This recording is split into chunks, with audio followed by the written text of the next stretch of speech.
தரணி வாழ் தமிழர்களின் இதய ஒலி தமிழன் 24.com. அர்ச்சனா எம்பி விளக்கமறியலில். யாழில் டிக்டாக் காதலனுடன் வீட்டை விட்டு ஓடிய சிறுமி முன்னாள் காதலன் அரங்கேற்றிய சம்பவம்.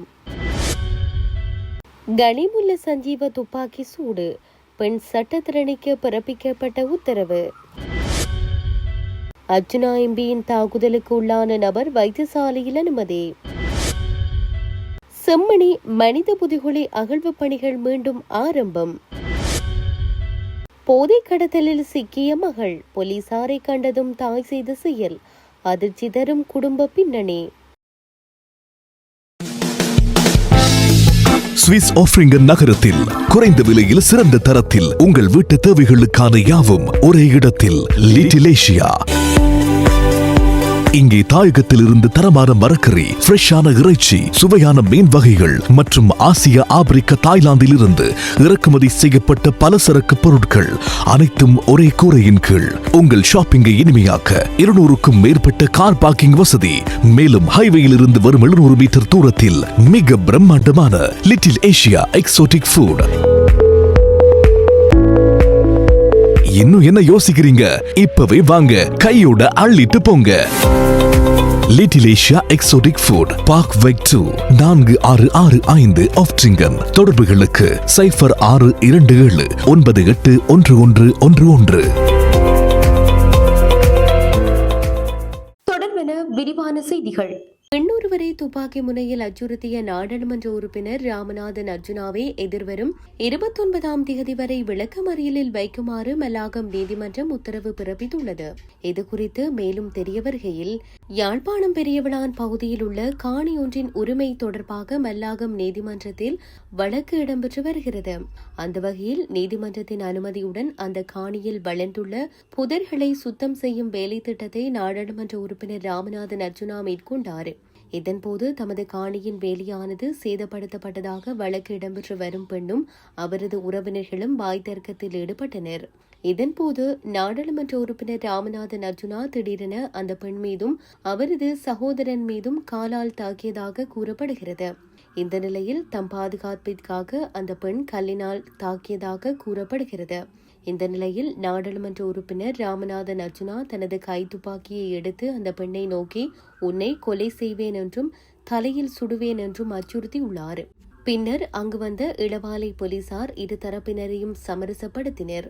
அதன் பின்னர் அர்ஜுனா இளவாலை போலீஸ் நிலையத்தில் மேற்கொண்ட முறைப்பாட்டின் பிரகாரம் அந்த பெண் இளவாலை போலீசாரால் நேற்றைய தினம் கைது செய்யப்பட்டார். பின்னர் அவரை மல்லாகம் நீதிமன்றத்தில் முற்படுத்திய வேளை அவரை 29ஆம் தேதி வரை விளக்கமறியலில் வைக்குமாறு நீதவான் உத்தரவிட்டார். இதேவேளை அர்ச்சனா எம்பி கொலை அச்சுறுத்தல் விடுக்கும் காணொலியானது வெளியாகி சர்ச்சையை ஏற்படுத்தியிருந்த நிலையில் வாக்குமூலம் வழங்குவதற்காக இன்றைய தினம் இளவாலை போலீஸ் நிலையத்திற்கு அழைக்கப்பட்டார். அந்த வகையில் இளவாலை போலீசார் அவரை துப்பாக்கியுடன் கைது செய்து மல்லாகம் நீதிமன்றத்தில் முற்படுத்தினர். இந்நிலையில் அவரை 29ஆம் தேதி வரை விளக்கமறியலில் வைக்குமாறு நீதவான் உத்தரவிட்டுள்ளமை குறிப்பிடத்தக்கது. செம்மணி மனித புதைகுழியின் 3ஆம் கட்ட அகழ்வு பணிகள் இன்றைய தினம் யாழ்ப்பாண நீதிமன்ற நீதவான் எஸ். லெனின்குமார் முன்னிலையில் ஆரம்பிக்கப்பட்டுள்ளது. செம்மணி மனித புதைகுழியில் இதுவரையில் 2 கட்டங்களாக மேற்கொள்ளப்பட்ட அகழ்வு பணிகளின் போது 240 மனித எலும்புக்கூட்டு எச்சங்கள் அடையாளம் காணப்பட்டுள்ள நிலையில் 239 எலும்புக்கூட்டு எச்சங்கள் அகழ்ந்தெடுக்கப்பட்டுள்ளன.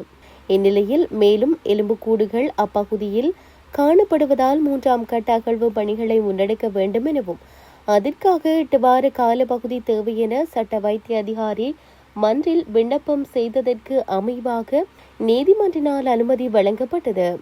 இந்த நிலையில் பருவமழை மற்றும் காலநிலை சீரின்மை காரணமாக 3ஆம் கட்ட அகழ்வு பணிகளை முன்னெடுக்க முடியாத நிலைமை ஏற்பட்டதுடன் புதைகுழிக்கு மழை வெள்ளமும் நிறைந்து காணப்பட்டது.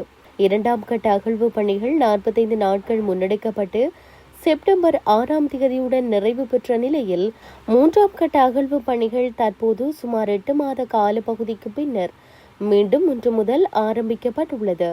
இதேவேளை செம்மணி மனித புதைகுழியின் 3ஆம் கட்ட அகழ்வு பணிகளுக்காக 2,10,00,000 ரூபாய் நிதி அமைச்சினால் விடுவிக்கப்பட்டுள்ளமையும் குறிப்பிடத்தக்கது.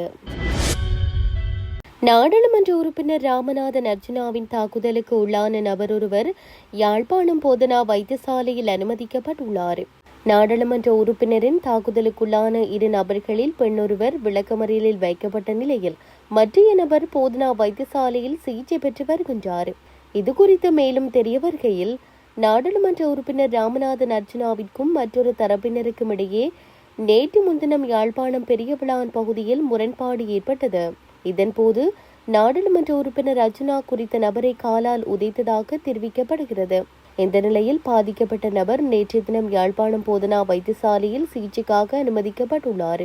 இதேவேளை ராமநாதன் அர்ஜுனா இன்றைய தினம் இளவாலை காவல்துறையினரால் கைது செய்யப்பட்டு மல்லாகம் நீதிமன்றத்திற்கு அழைத்து செல்லப்பட்டுள்ளமை குறிப்பிடத்தக்கது. திட்டமிட்ட குற்றக்குழுவின் உறுப்பினரான கனிமுல்ல சஞ்சீவ கொலை சம்பவத்தில் சந்தேக நபராக பெயரிடப்பட்டு பயங்கரவாத தடை சட்டத்தின் கீழ் தடுத்து வைக்கப்பட்டிருந்த சட்டத்தரணி ஒருவரை விளக்கமறியலில் வைக்குமாறு உத்தரவிடப்பட்டுள்ளது. இவ்வாறு விளக்கமறியலில் வைக்கப்பட்டுள்ளவர் தமரா குமாரி அபயரத்ன என்ற சட்டத்தரணி ஆவார். சந்தேக நபரை அடுத்த மாதம் 7ஆம் தேதி வரை விளக்கமறியலில் வைக்குமாறு கொழும்பு நீதவான் நீதிமன்றம் இன்று உத்தரவிட்டது.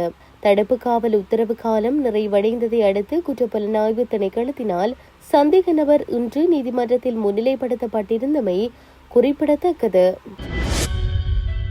யாழ்ப்பாணத்தில் டிக்டாக் காதலனுடன் வீட்டை விட்டு வெளியேறிய 15 வயது சிறுமியை போலீசார் மீட்டு விசாரணை நடத்திய போது அவர் ஏற்கனவே மற்றொரு நபரால் பாலியல் வன்புணர்விற்குள்ளாக்கப்பட்ட அதிர்ச்சி தகவல் வெளிச்சத்திற்கு வந்துள்ளது. இளவாலை மாதுகல் பகுதியில் இடம்பெற்ற இச்சம்பவம் தொடர்பில் மேலும் தெரிய வருகையில், டிக்டாக் செயலி மூலம் அறிமுகமான நெல்லியடி போலீஸ் பிரிவில் உள்ள கரவட்டி பகுதியை சேர்ந்த 21 வயது இளைஞன் ஒருவருடன் குறித்த 15 வயது சிறுமி வீட்டை விட்டு வெளியேறியுள்ளார். இதுகுறித்து பெற்றோர் அளித்த புகாரை அடுத்து நெல்லியடி போலீசாரின் உதவியுடன் அந்த ஜோடியை இளவாலை போலீசார் கைது செய்தனர். கைது செய்யப்பட்ட இளைஞனிடம் நடத்திய விசாரணையில் சிறுமியை தனது வீட்டிற்கு அழைத்து சென்றது உண்மைதான், ஆனால் அவருடன் தவறாக நடக்கவில்லை என்று அவர் தெரிவித்துள்ளார். எனினும் சட்ட நடைமுறைகளின்படி சிறுமியை மருத்துவ பரிசோதனைக்கு உட்படுத்திய போது அவர் பாலியல் வன்புணர்வுக்குள்ளாக்கப்பட்டிருந்தது உறுதி செய்யப்பட்டது. இதனையடுத்து சிறுமியிடம் போலீசார் தீவிர விசாரணை நடத்தினர். அப்போது தற்போதைய காதலனுடன் செல்வதற்கு முன்பாக தனது பகுதியை சேர்ந்த 21 வயதான முன்னாள் காதலன் ஒருவனால் தான் வன்முணர்வுக்குள்ளாக்கப்பட்டதாக அச்சிறுமி வாக்குமூலம் அளித்துள்ளார். சிறுமியின் வாக்குமூலத்தை தொடர்ந்து அவரது முன்னாள் காதலனையும் போலீசார் உடனடியாக கைது செய்தனர். தற்போது 21 வயதுடைய முன்னாள் மற்றும் தற்போதைய காதலர்கள் இருவர் மீதும் வழக்கு பதிவு செய்யப்பட்டுள்ளது. அவர்கள் இருவரும் நீதிமன்றத்தில் ஆஜர்படுத்தப்பட்டு விளக்கமறியலில் வைக்கப்பட்டுள்ளனர். இளவாலை போலீசார் மேலதிக விசாரணைகளை முன்னெடுத்து வருகின்றனர்.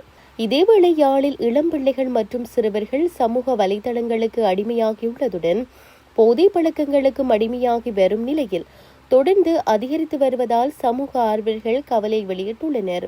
இந்நிலையில் பெற்றோர்கள் தமது பிள்ளைகளின் நடவடிக்கைகளை மிகவும் கவனித்தால் மட்டுமே பிள்ளைகளை சீரழிவிலின்றி காப்பாற்ற நல்லதொரு சமுதாயத்தை உருவாக்க முடியும் என்பதையும் கருத்தில் கொள்ள வேண்டும் என தெரிவித்துள்ளனர். களுத்துறை மில்லனிய பகுதியில் போதைப்பொருள் கடத்தலில் ஈடுபட்ட தாயும் மகளும் கைது செய்யப்பட்டுள்ளதாகவும் வீட்டில் இருந்த தாய் போலீசாரை கண்டதும் தப்பியோட முயன்றதாகவும் மில்லனிய போலீசார் தெரிவித்துள்ளனர். கைது செய்யப்பட்டவர்கள் ஹல்தோட்ட பகுதியை சேர்ந்த 25 வயது இளம்பெண்ணும் அவரது 45 வயது தாயாரும் என தெரிவிக்கப்பட்டுள்ளது.